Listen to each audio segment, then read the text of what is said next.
Aujourd'hui, on parle chaussures pour femmes des années 1750 à 1900. Au 18e siècle, la norme, c'est les souliers à boucles. Donc, les boucles, c'est ce modèle. Alors, comment ça fonctionne? C'est qu'il y a des languettes sur la chaussure et c'est passé dedans. Alors, ce qui est amusant au Québec, dans les fouilles archéologiques, c'est que souvent, ces boucles-là ou des fragments de boucles sont identifiés comme étant des boucles de ceinture, alors que c'est des boucles de chaussures. Voilà ce que ça donne. On a ici 3 modèles. Donc, on peut avoir des chaussures à talons plats. On peut avoir des chaussures à talons de cuir. Ici, on en a des noirs. Et ils peuvent aussi être en cuir de couleur. Alors, bien sûr, vous voyez ici que la boucle, c'est toujours le même principe, mais il existe des modèles différents dépendamment là, du style qu'on veut donner à notre chaussure. On raconte qu'en Nouvelle-France, les femmes étaient vraiment friandes de chaussures. Et un des modèles qu'on rencontre souvent, c'est la chaussure qui va être de tissu, de brocart, de soie. On en a un exemple ici. Et cette chaussure-là, la particularité qu'elle a, c'est qu'elle a été entièrement faite selon les techniques d'époque cousues à la main. Alors, c'est une création là, de Sarah Juniper.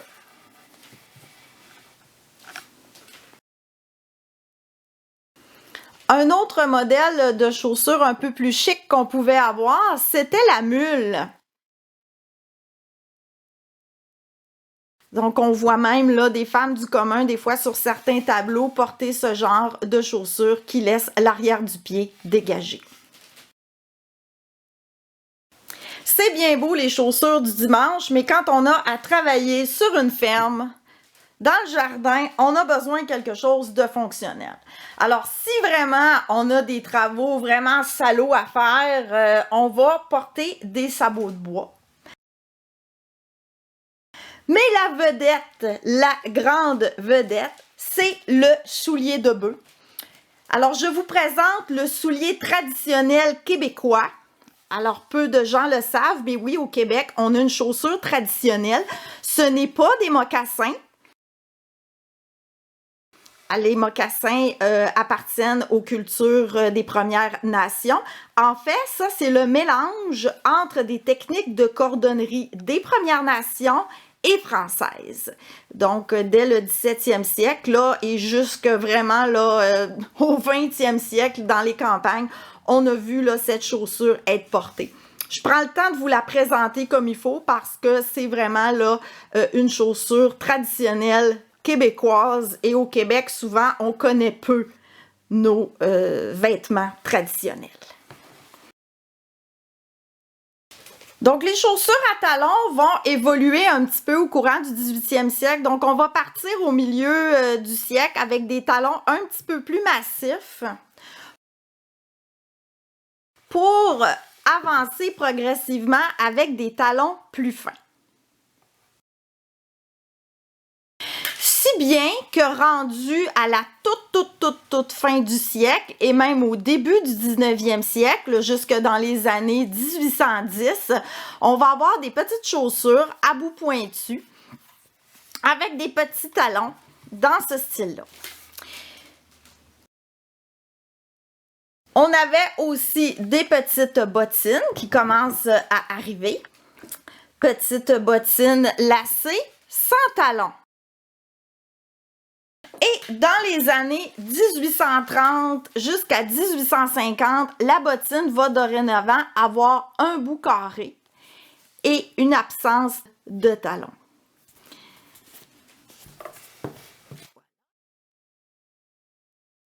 Dans les chaussures un peu plus raffinées, un peu plus chic, même chose, on se retrouve toujours avec des bouts carrés et souvent des petits rubans à nouer autour de la cheville.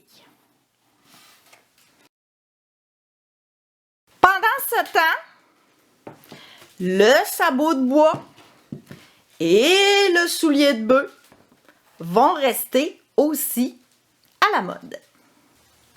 Dans les années 1870, 80, 90, les bottines vont vraiment rester la norme et même supplanter les souliers.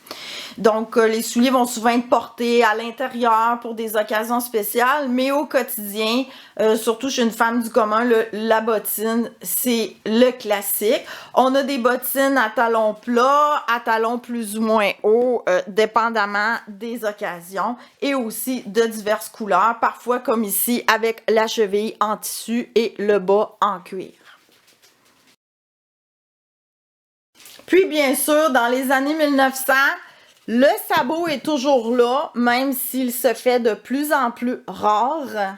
Et le soulier de bœuf aussi va être encore là, surtout dans les campagnes, parce qu'on le porte là de moins en moins. Mais ça reste quand même une chaussure très intéressante au niveau culturel pour le Québec. Si vous avez une paire de chaussures que vous voulez vous procurer pour faire vraiment une grande partie de l'histoire du Québec, pour représenter une habitante, une personne du commun, c'est vraiment le soulier de bœuf.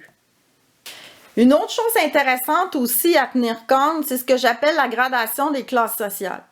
Donc, si par exemple pour une habitante en 1750, ça c'est sa chaussure de tous les jours, et que ça c'est sa chaussure du dimanche, bien, chez une femme de la haute société, ça va devenir son soulier de tous les jours et ça va être sa chaussure du dimanche. Le même principe se vaut pour les autres époques, c'est-à-dire que par exemple pour une femme du commun en 1830, si ça c'est sa chaussure de tous les jours et que ça c'est sa chaussure du dimanche, ben chez la femme de la haute société, ça pourrait être sa chaussure de tous les jours et ça sa chaussure du dimanche. Il y a quelque chose d'assez important aussi qui va se passer au niveau de la fabrication des chaussures. On sait que depuis le 16e siècle, les chaussures n'ont pas de pied gauche ni de pied droit. C'est une question d'esthétique. C'est un mythe de penser qu'on changeait les chaussures de pied parce que, surtout à l'époque où on a des boucles, un coup que les trous des boucles sont faits, on peut plus s'amuser à changer les chaussures d'un côté et de l'autre. Et en plus, certaines chaussures, comme c'est le cas pour cette reproduction, les deux bouts ne sont pas pareils. Donc, le pied gauche et le pied droit, je vous entends déjà hurler au scandale en disant que ça devait donc être inconfortable. Mais en fait, c'est simplement que la partie qui n'a pas qui est pas du pied, ben il y a juste plus de jeu entre le côté du soulier et vos orteils. Donc, c'est pas le côté qui est écrasé, mais plutôt l'autre côté qui a plus d'espace. Et cette façon de faire les chaussures très symétriques au niveau du pied va rester jusque dans la deuxième moitié là, du 19e siècle. C'est ainsi que les bottines que je vous montrais tantôt, elles ont vraiment des pieds gauches et des pieds droits. Donc, ça va vraiment devenir la norme, là, à peu près, là, comme je vous disais, deuxième moitié 1860, là, 70 ou environ. Malheureusement, la plupart des reproductions qui sont faites sur le marché vont avoir des pieds gauches et des pieds droits.